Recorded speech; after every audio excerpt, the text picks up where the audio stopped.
Hello and welcome to the video. In this video we're going to take our first look at this plane here. This is the long awaited Avios Grand Tundra.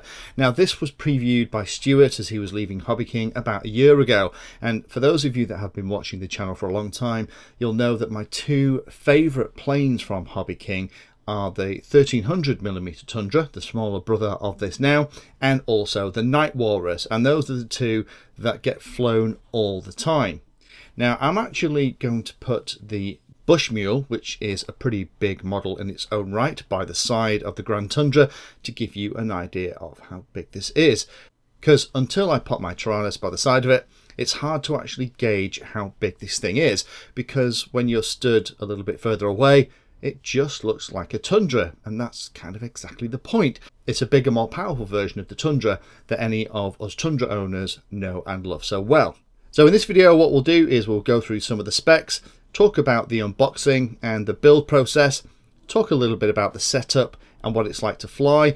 Unfortunately, due to the terrible weather, and hopefully you can see the model rocking around, we've had some pretty bad storms here in the UK. So since this model has arrived, the weather has conspired to make it very, very tricky to do some good flying footage. However, what I will do, when we get to that bit, I'll point you to another pilot that's done a review of this model that has put this plane through its paces and even done some 3D with it as well. And that really shows you how capable this thing is in the air.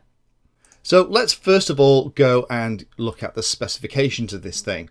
So what Hobby King have actually done with this model is they have increased the wingspan from the original Tundra's 1300mm up to a whopping 1700mm, or just under 67 inches.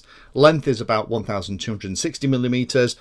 Whacking big motor in this thing now. It's a 5045 500 kV, spinning either a 17x8 prop if you're going to run this on 4S, or if you're going to run it on 6S, there's also a 16x8 prop in there as well. And the little test flights that I've managed to get on this thing in this horrible weather have been with a 3000 mAh 4S, and it has coped beautifully. It's got all of the same features as the original Tundra, so it's got those huge flaps for very short takeoff and landings. The wheels are even bigger. The wheels now are the later version. The original Tundra's wheels were made of an EPO foam, I think it might have been.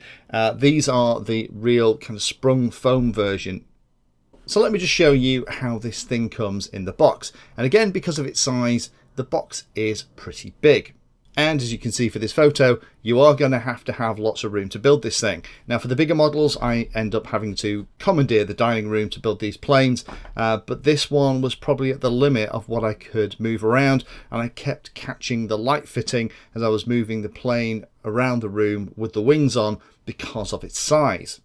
So when you open the box, the first thing you find are these lovely big wheels. These are the new soft foam style that you get on the latest Tundras. So you get two of those, and that gives you an indication of how big this model is going to be.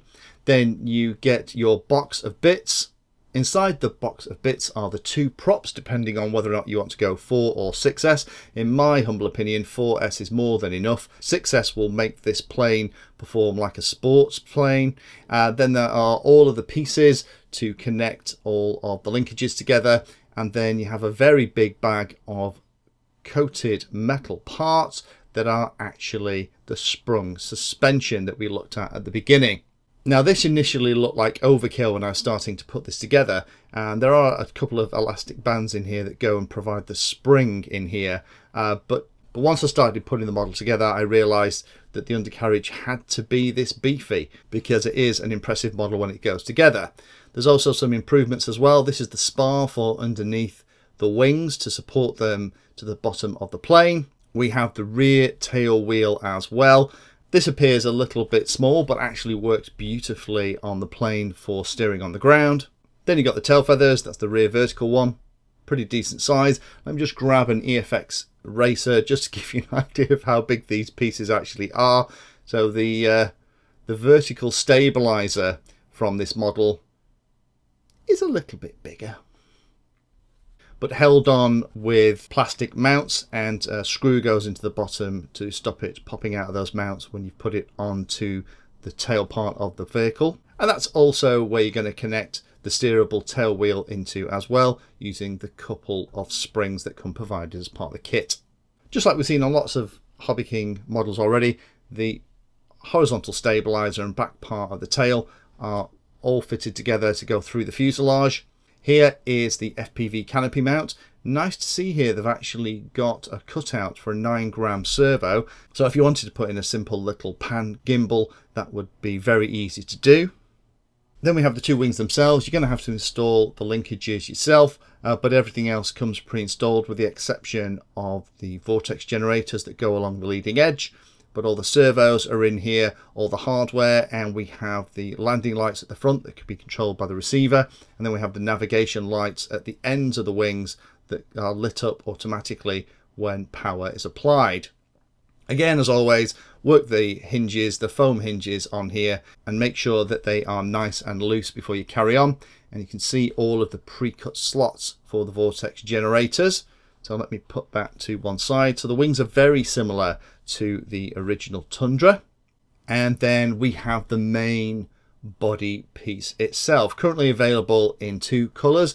I've got the blue and silver one, and all of the decals are applied. Now, in some of the beauty shots that Hobby King have released, particularly the one that they've done on Instagram with the green one, the decals looked quite bubbly, but on mine they're absolutely perfect. There's the 60 amp ESC inside, absolutely bundles of room in here for a blooming big battery if you want to fly for a long time, and finish on it is actually very good indeed.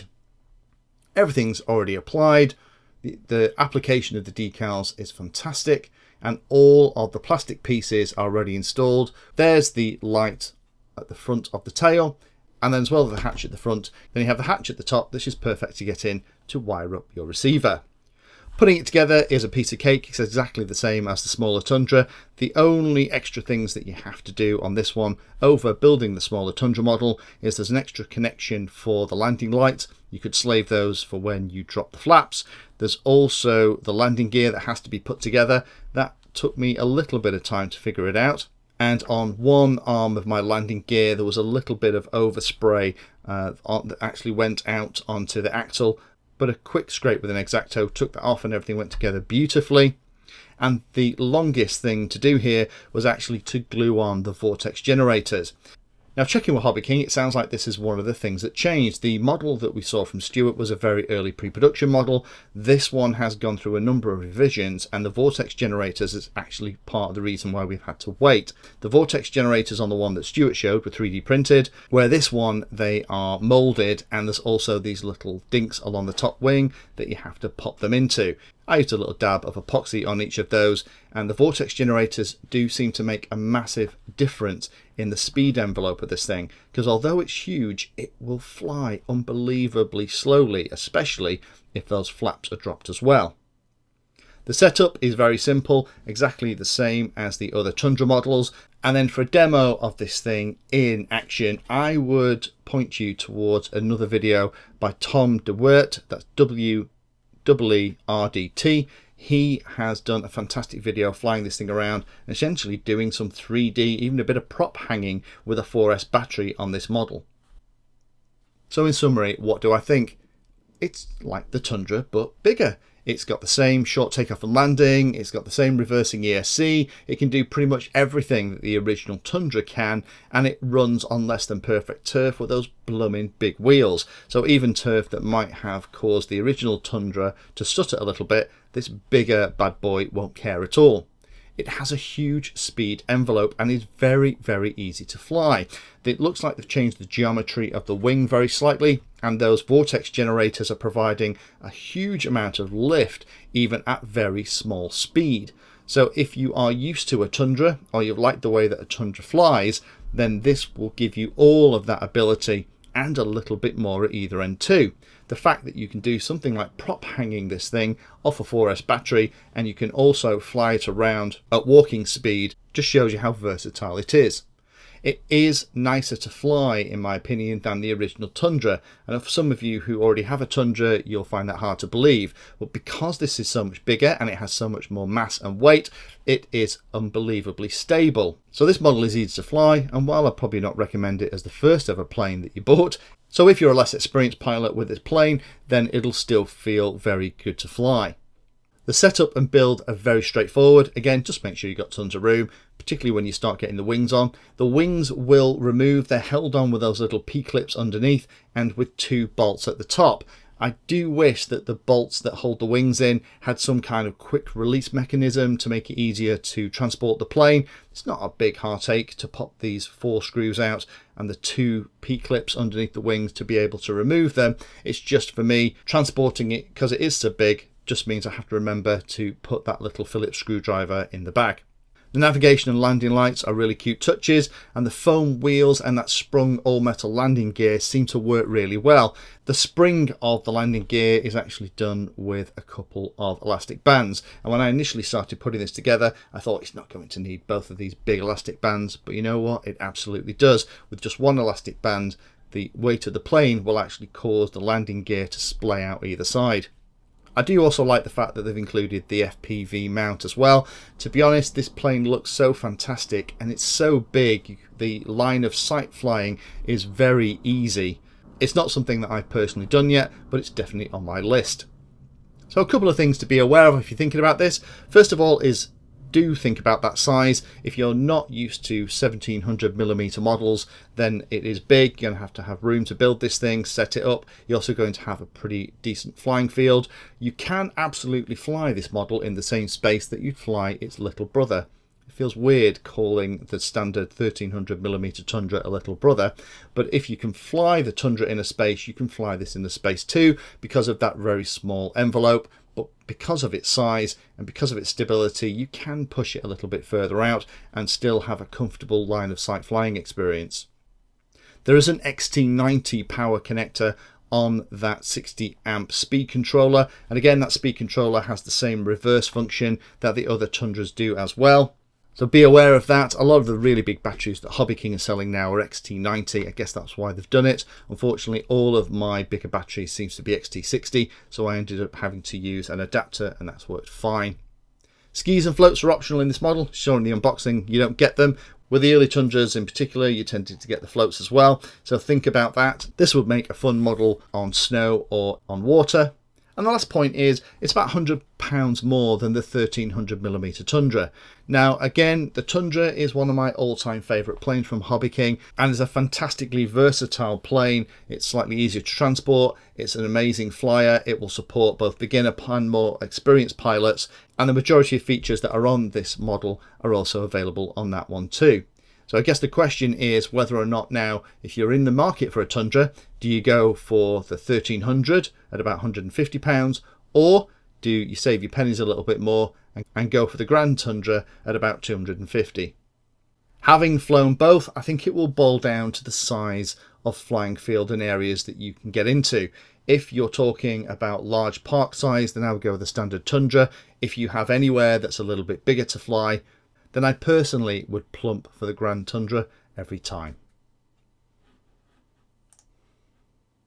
If you found that video useful or like the content, then please hit the like and subscribe button down below. If you want to go the extra step, you can become a Patreon of the Painless 360 channel and help provide support for what I do here. All the videos created here are put into playlists, so if you're interested in a particular topic, have a look at the playlist, and they all are organised in there to make them easier to use. If you're not sure if there's a video for your particular problem or topic you want to know more about, then add Painless 360 to the Google search term that you're interested in, and that should find the video, article or content about the particular thing that you're interested in having a look at.